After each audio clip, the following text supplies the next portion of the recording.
Sylvain Bise, je vais vous présenter l'exploration du muscle iliopsoas en échographie.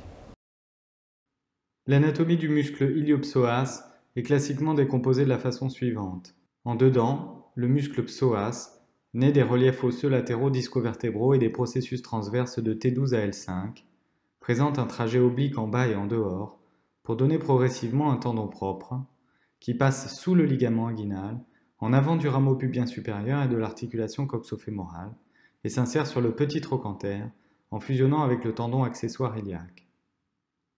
Le muscle iliaque, latéralement, est issu d'une large insertion myo-osseuse de la fosse iliaque et du sacrum, et se subdivise en plusieurs chefs musculaires. Les fibres musculaires les plus médiales cheminent le long du muscle psoas et se terminent par un tendon accessoire qui fusionne avec le tendon propre du psoas sur son versant latéral pour donner naissance au tendon du muscle iliopsoas. Les fibres latérales du muscle iliaque s'étendent, elles, depuis la fosse et le versant inférieur de la crête iliaque jusqu'à la face antérolatérale et sous-trochantérienne du petit trochanter via une insertion directe myo-osseuse. Enfin, le muscle infra-iliotrochantérique qui chemine sur la face latérale du chef latéral iliaque pour s'insérer sur le petit trochanter et la région infratrochantérique adjacente, là encore par une insertion musculaire directe. Dans le plan axial, il est important de connaître deux plans de coupe de référence correspondant aux coupes échographiques que nous allons détailler par la suite. Un plan de coupe axial oblique A, situé au-dessus de l'épine iliaque antéro-inférieure, montrant le tendon propre du psoas reposant sur le rameau pubien supérieur. Sur son versant médial, on distingue les fibres résiduelles du muscle psoas en regard des vaisseaux fémoraux. Le tendon propre du psoas est à ce niveau recouvert des chefs médial et latéral iliaques, séparés par une cloison aponevrotique curviligne. Le muscle ilio-infratrochantérique n'est pas visualisé à ce niveau. Un plan de coupe B, situé en dessous de l'épine iliaque antéro-inférieure, où le tendon propre du psoas est positionné en profondeur au contact du rebord acétabulaire antérieur. En dedans, on retrouve les fibres résiduelles du muscle psoas qui s'amincissent en regard des vaisseaux fémoraux. Les chefs médial et latéral iliaque sont séparés à ce niveau par un fascia intramusculaire qui s'épaissit latéralement et en profondeur, correspondant à la naissance du tendon accessoire, iliaque.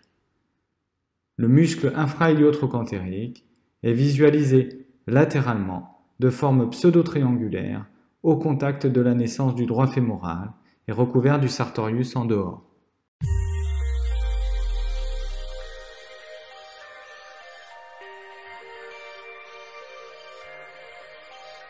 Quatre plans de coupe sont nécessaires à l'exploration de la jonction myotendineuse et du tendon iliopsoas. Deux plans axiaux et deux plans sagittaux. Tout d'abord, deux plans de coupe axiaux réalisés dans le plan oblique du pli de l'aine.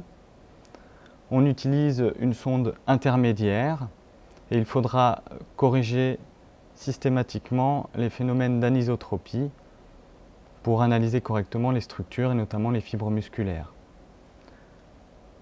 Un premier plan axial qui correspond au plan de coupe A anatomique, réalisé au-dessus de l'épine iliaque antéro-inférieure,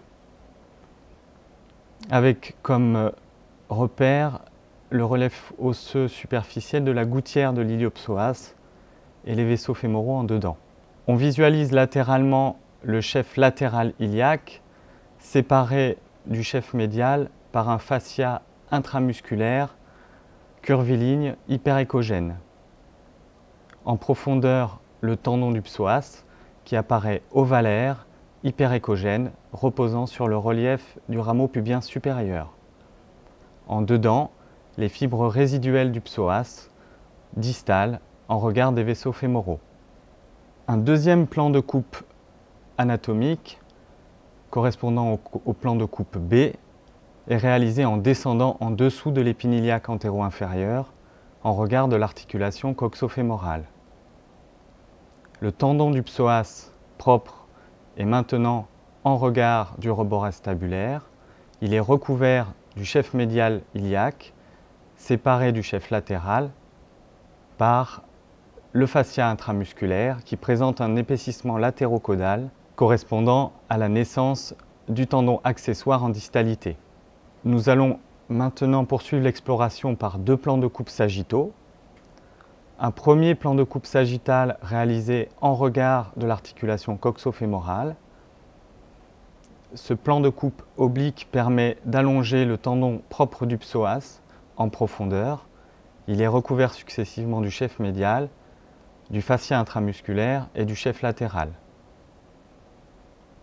Il permet d'apprécier en profondeur l'articulation coxo-fémorale, les rapports avec le rebord labro-acétabulaire pour visualiser d'éventuels kystes conflictuels, la tête fémorale et le récessus antérieur articulaire afin de rechercher un signe d'arthropathie. On termine l'exploration par un plan sagittal oblique réalisé en position Faber, c'est-à-dire en flexion, abduction, rotation externe. Ce plan de coupe sagittal oblique permet de repérer et d'allonger parfaitement en distalité le tendon de l'iliopsoas sur le petit trochanter.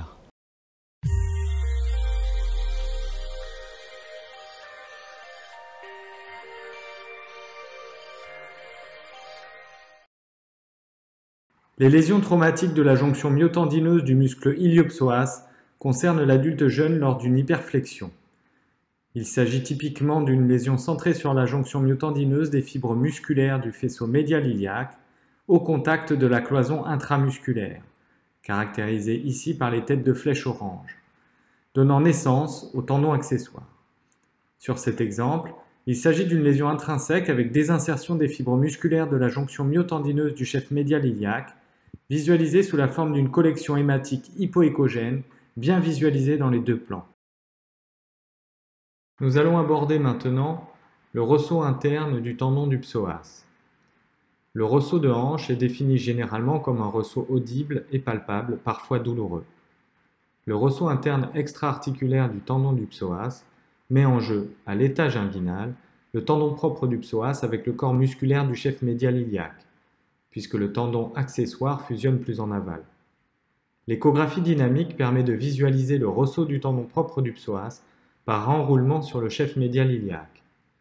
Lors d'une manœuvre de flexion-abduction-rotation externe, le tendon propre du psoas s'enroule latéralement et antérieurement sur le chef médial iliaque, qui se déplace quant à lui médialement et postérieurement. À partir de cette position armée, l'extension de hanche progressive provoque le mouvement inverse du bloc myotendineux.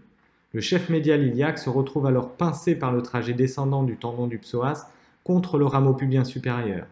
Sa course se trouve de fait contrariée jusqu'à une libération soudaine du chef médial iliaque qui entraîne un retour brutal du tendon du psoas contre le rameau pubien supérieur, responsable d'un claquement audible. Au moment du ressaut, un artefact peut être visualisé en imagerie harmonique sous la forme d'une bande hyperéchogène striée verticale.